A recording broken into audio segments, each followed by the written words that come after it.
Olá, boa noite. Encontro histórico entre Donald Trump e Vladimir Putin termina sem acordo de paz para a guerra na Ucrânia. STF marca data para o início do julgamento do ex-presidente Bolsonaro e de outros 7 réus. Desemprego tem queda em 18 estados brasileiros no segundo trimestre. E a prisão do influenciador Ítalo Santos, suspeito de exploração de menores. O Jornal da Record está no ar.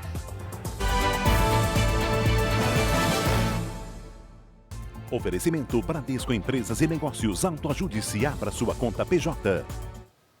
A reunião entre os presidentes Donald Trump e Vladimir Putin no Alasca terminou sem acordo sobre o fim da guerra na Ucrânia. Agora, Trump disse que tem telefonemas a fazer, citando o presidente da Ucrânia, Volodymyr Zelensky, e os países da OTAN, aliança militar liderada pelos Estados Unidos. Os detalhes com o correspondente em Washington, Matias Brotero. Boa noite, Cris. O encontro histórico gerou expectativa sobre a possibilidade de paz para os ucranianos, mas acabou sem uma definição. O presidente russo Vladimir Putin chegou a dizer que houve progresso nas negociações, mas não deu detalhes. Putin ainda disse que a guerra não teria acontecido se Donald Trump fosse o presidente dos Estados Unidos em 2022. E acrescentou que tentou convencer Joe Biden a evitar que a situação chegasse a um ponto em que consequências graves na forma de ações militares pudessem ocorrer. Donald Trump confirmou que a reunião foi produtiva e, no final da coletiva, o republicano disse que vai novamente se encontrar com Putin em breve. Em resposta, o presidente russo sugeriu que a próxima reunião aconteça em Moscou, mas nenhuma data foi definida. Eu volto com você, Cris. Obrigada, Matias. Em entrevista a uma emissora de TV americana, Donald Trump disse que tanto o presidente russo Vladimir Putin quanto o presidente ucraniano Volodymyr Zelensky querem que ele participe de uma futura reunião com os dois para discutir um caminho para a paz. Trump também considerou adiar a imposição de sanções econômicas à Rússia, uma medida que usava para pressionar Putin a chegar a um acordo. O republicano disse ainda que cabe a Zelensky negociar um cessar-fogo. Aqui no Brasil, o Supremo Tribunal Federal marcou para 2 de setembro o início do julgamento do ex-presidente Jair Bolsonaro e de mais 7 réus por tentativa de golpe de Estado. Então vamos a Brasília conversar ao vivo com a Yasmin Costa, que traz os detalhes. Boa noite, Yasmin.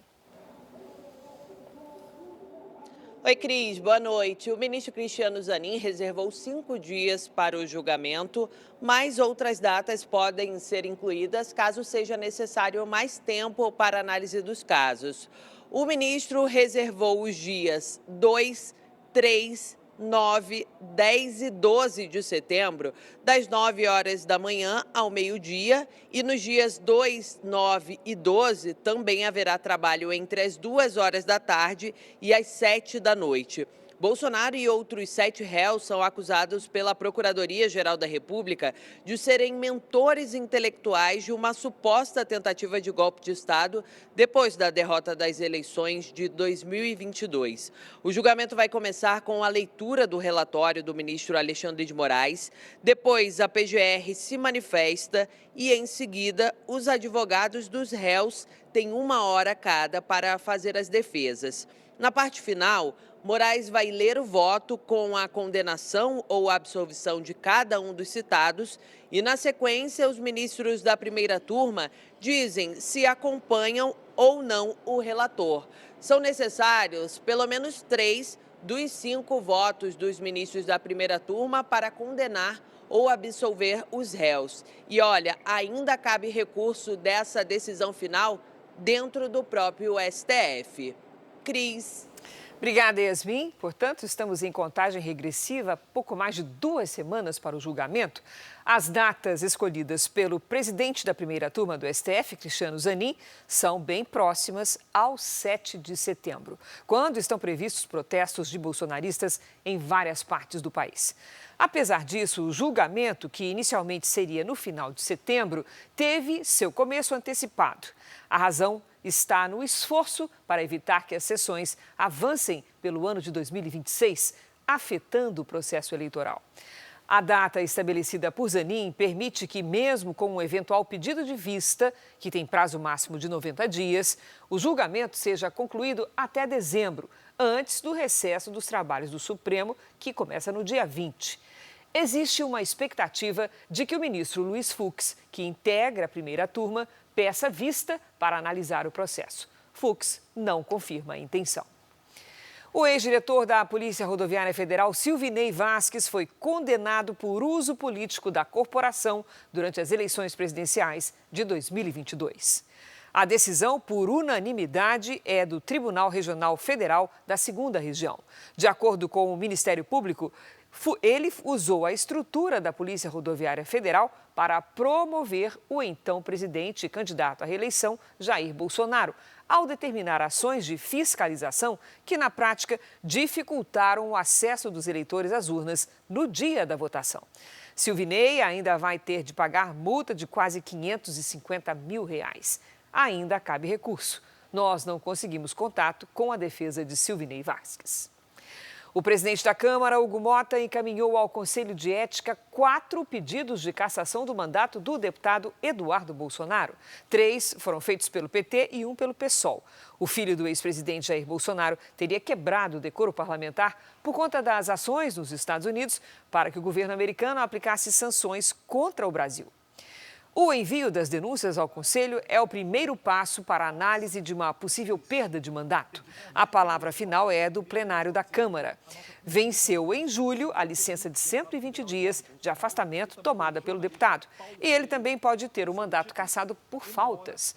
Eduardo Bolsonaro tornou público hoje o encontro com o secretário do Tesouro americano, Scott Bessent, na mesma quarta-feira em que o auxiliar de Donald Trump teria uma reunião virtual com o ministro da Fazenda, Fernando Haddad. O encontro com Haddad acabou sendo cancelado por Bessent. O pacote do governo federal para amenizar os efeitos do tarifaço americano deve impactar a meta fiscal. As linhas de crédito facilitado e o adiamento na cobrança de impostos para os exportadores podem agravar a situação das contas públicas. O Palácio do Planalto decidiu que 9,5 bilhões dos 30 bilhões de reais do socorro às empresas não serão contabilizados no regime fiscal. A meta do Ministério da Fazenda para este ano é que o país tenha déficit zero. A tolerância é de até 0,25 ponto percentual. O governo também excluiu da meta fiscal a devolução do dinheiro a aposentados e pensionistas, vítimas de fraudes no INSS. Mesmo assim, o déficit primário projetado para este ano está em 26 bilhões e 300 milhões de reais, dentro do limite de tolerância. Os gastos têm elevado a relação entre dívida pública e PIB. Em junho, estava em 76% do produto interno bruto. A estimativa é que em 2028, a dívida chegue ao equivalente a 84% de tudo que é produzido no país. Na visão de especialistas, o descontrole nos gastos aumenta a necessidade de endividamento, eleva o custo do crédito, pressiona a inflação e afeta a confiança do mercado financeiro. Em resumo, mais gastos sem compensação ampliam as incertezas e dificultam o controle dos preços e dos juros. A ministra do Planejamento, Simone Tebet, afirmou que o pacote de ajuda às empresas vai ter pouco impacto nas contas públicas. No entanto, essa é uma situação específica, um evento que pegou o governo de calças curtas e, portanto, é preciso haver a reação no sentido de auxiliar ou amenizar a situação das empresas. Agora, é claro que o desejável seria que o governo fizesse um contingenciamento, uma contenção de outros gastos para colocar essas novas necessidades que apareceram. Nós procuramos os Ministérios da Fazenda e do Planejamento, mas não tivemos retorno. A Confederação Nacional da Agricultura e Pecuária do Brasil protocolou uma resposta técnica às acusações do governo americano de práticas desleais no comércio. O país usou este discurso para justificar as tarifas de 50% sobre produtos brasileiros. Com dados técnicos e números, a CNA mostra que os Estados Unidos receberam um tratamento melhor até que parceiros do Mercosul e que nunca houve a adoção de medidas ou tarifas que tenham discriminado os Estados Unidos. O Brasil se tornou um grande exportador agrícola porque somos altamente produtivos e competitivos. A CNA tem confiança de que a investigação americana comprovará o compromisso não só do agro, mas de toda a economia brasileira no comércio internacional justo e baseado em regras claras. O presidente da Câmara, Hugo Mota, anunciou o deputado Ricardo Aires, do Republicanos do Tocantins, como relator da CPI do INSS. A comissão é formada por deputados e senadores e vai investigar os descontos ilegais no pagamento de aposentados e pensionistas feitos por associações e sindicatos. O presidente do Senado, Davi Alcolumbre, disse que a CPI vai ser instalada na semana que vem. O senador Omar Aziz vai presidir a comissão. A taxa de desemprego caiu em 18 estados brasileiros no segundo trimestre deste ano, segundo dados divulgados pelo IBGE. Um deles é o Rio de Janeiro, para onde nós vamos agora conversar com o Leonardo Ack, que traz os detalhes sobre essa notícia. Oi, Leonardo, boa noite. Oi, Cristina, boa noite para você, boa noite a todos. Os dados são da Pesquisa Nacional por Amostra de Domicílios. Houve queda no desemprego em Santa Catarina, Rio Grande do Sul e em todos os estados do Sudeste. No Nordeste, 7 estados registraram redução. Agora, no Norte, a taxa caiu no Amazonas, Pará e Amapá. E no Centro-Oeste, Goiás e Mato Grosso do Sul também tiveram melhora nos indicadores. Nas outras 9 unidades da federação, a taxa se manteve estável, com variações pouco significativas. A média nacional de desemprego ficou em 5,8%, uma queda em relação ao primeiro trimestre, quando o índice era de 7%. Esse é o menor número registrado para o período, desde que o IBGE começou a calcular o indicador em 2012. Cristina? Obrigada, Léo. No dia seguinte, a apresentação dos resultados do trimestre, que apontam uma queda anual de 60% nos lucros, as ações do Banco do Brasil subiram 4% na Bolsa de Valores, num aparente paradoxo. Analistas avaliam que há expectativa de melhora até o final do ano. A presidente do Banco do Brasil, Tarciana Medeiros, convocou a imprensa. Ela descartou interferência política e recomendou, abre aspas, quem tem ações no BB, mantenha. Quem não tem, compre, fecha aspas. O ministro Dias Toffoli, do Supremo Tribunal Federal, anulou todos os atos da Operação Lava Jato e do ex-juiz Sérgio Moro contra o ex-tesoureiro do PT, João Vacari Neto. A defesa alegou que o caso é similar ao do advogado Guilherme Gonçalves, que atuou em campanhas políticas no Paraná e já teve as condenações anuladas. O ministro justificou a decisão por reconhecer que houve conluio entre Moro e o Ministério Público. Moro sempre negou a atuação política em ações judiciais. A defesa de Vacari disse ainda que os processos criminais contra ele sempre foram por razões políticas, já que não havia crime cometido. E a Justiça da Argentina acatou a denúncia e tornou réu o ex-presidente Alberto Fernandes, que governou o país de 2019 a 2023. Ele é acusado de violência de gênero contra a ex-primeira-dama Fabiola Yáñez. A Justiça também determinou a apreensão de 10 milhões de dólares em bens do ex-presidente, quase 54 milhões de reais, e proibiu Fernandes de se aproximar a menos de 500 metros da ex-mulher, que o acusa de violência física e psicológica. Em 2021, tornaram-se públicas fotos em que Fabiola Yáñez aparece com hematomas no olho e no braço. Fernandes nega as acusações e alegou judicialmente que a ex-mulher teria problemas com o álcool. Acontece neste sábado a audiência de custódia do influenciador Ítalo Santos e do companheiro dele, Israel Nata Vicente. Os dois estão presos por suspeita de exploração de menores em vídeos divulgados na internet. A Polícia Civil cumpriu os mandados de prisão preventiva logo pela manhã, de acordo com a ordem da Justiça da Paraíba. O influenciador Ítalo Santos, de 28 anos, e o companheiro dele, Israel Nata Vicente, conhecido como Euro, foram detidos. Eles estavam nesta casa de luxo em Carapicuíba, região metropolitana de São Paulo. Aparentemente é uma casa alugada. Houve aí um levantamento de investigação e inteligência, sempre em apoio à Paraíba, e esse levantamento poderia ter frutificado ou não. E positivo aí, e conseguimos achar o veículo, e o veículo estava diante dessa casa em Carapicuíba. Segundo a Justiça, a prisão é necessária para impedir novos atos de destruição ou ocultação de provas e evitar a intimidação de testemunhas. Foram apreendidos um veículo e 8 celulares que vão ser analisados nas investigações.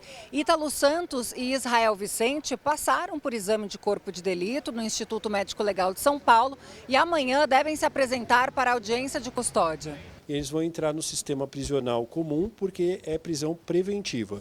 Aí fica a cargo da Justiça da Paraíba se comunicar com a Justiça de São Paulo, providenciar, se for o caso, o recambiamento do preso.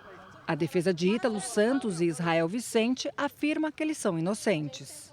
A simples leitura da decisão demonstra que a gente está diante de uma decisão ilegal. É entrar com habeas corpus diante dessa decisão ilegal, dessa decisão carente de fundamentação judicial mínima e aguardar a decisão. Ele vai sair com fé em Deus. As investigações sobre Ítalo Santos apontam para possíveis crimes como tráfico de pessoas, exploração sexual e trabalho infantil. As denúncias contra Ítalo Santos ganharam força na semana passada com um vídeo do influenciador Felipe Bressanin, o Felca, que chama a atenção para conteúdos que alimentam redes de pedofilia na internet. É uma investigação que já tem um tempo que vem acontecendo e que tem uma robustez muito grande, de tal forma que o Poder Judiciário, com a representação assinada pelo Ministério Público e pela Delegacia de Crimes Cibernéticos, de pronto deu os mandados de prisão, porque se trata de questões muito sérias e graves. O despacho da Justiça da Paraíba afirma que as provas apuradas até agora indicam crimes como tráfico de pessoas, exploração sexual, trabalho infantil artístico irregular em redes sociais, além de constrangimento de crianças e adolescentes. A decisão também descreve indícios da produção de material pornográfico que seria comercializado em redes privadas e ocultas. No ano passado, o Ítalo Santos já havia sido denunciado por vizinhos num condomínio de luxo aqui na região metropolitana de João Pessoa. De acordo com as queixas, o influenciador promovia festas com música alta e a participação de adolescentes dançando em trajes sexuais. Uma casa do influenciador na capital paraibana foi alvo de busca e apreensão nesta quarta-feira. As imagens mostram a porta trancada e o local vazio. Horas depois, um veículo adesivado com as iniciais de Ítalo Santos foi localizado em outro bairro.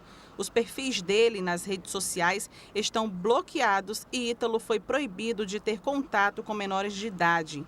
Em uma única conta na internet, ele acumulava mais de 17 milhões de seguidores.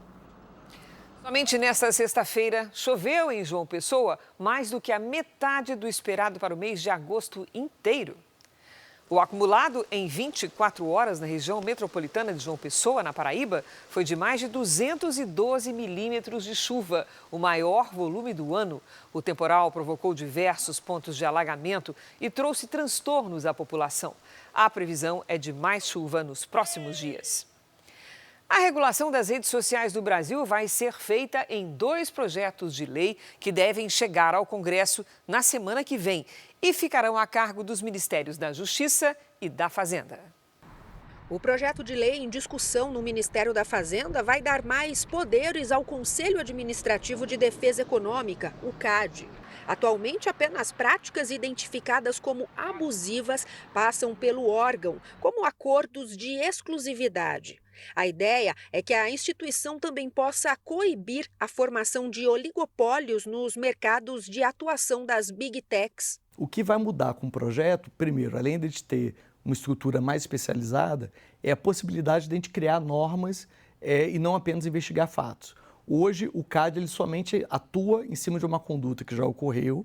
Essa conduta vai ter uma reclamação para o CAD vai investigar e depois vai aplicar a punição, se for o caso. Se a lei for aprovada no Congresso, deve estabelecer um faturamento mínimo para definir quais empresas vão estar sujeitas às regras. A ideia é que sejam consideradas as Big Techs com faturamento superior a 5 bilhões de reais no Brasil e 50 bilhões de reais no mundo. Isso significa que empresas com faturamento menor ficariam de fora de normas mais duras. A proposta do governo brasileiro é seguir uma tendência já adotada na União Europeia, no Canadá e na Austrália.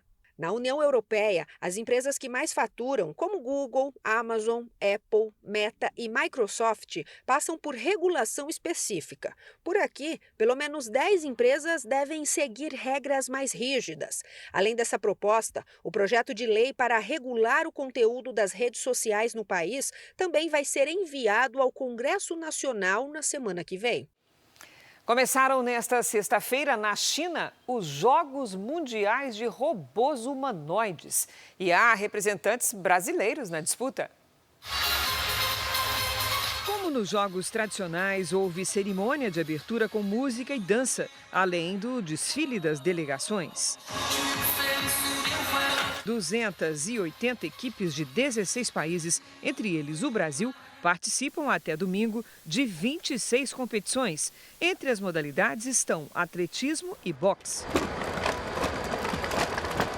No futebol, a partida não teve o mesmo ritmo do que se espera de um campeonato mundial, mas na bola dividida ninguém saiu ganhando.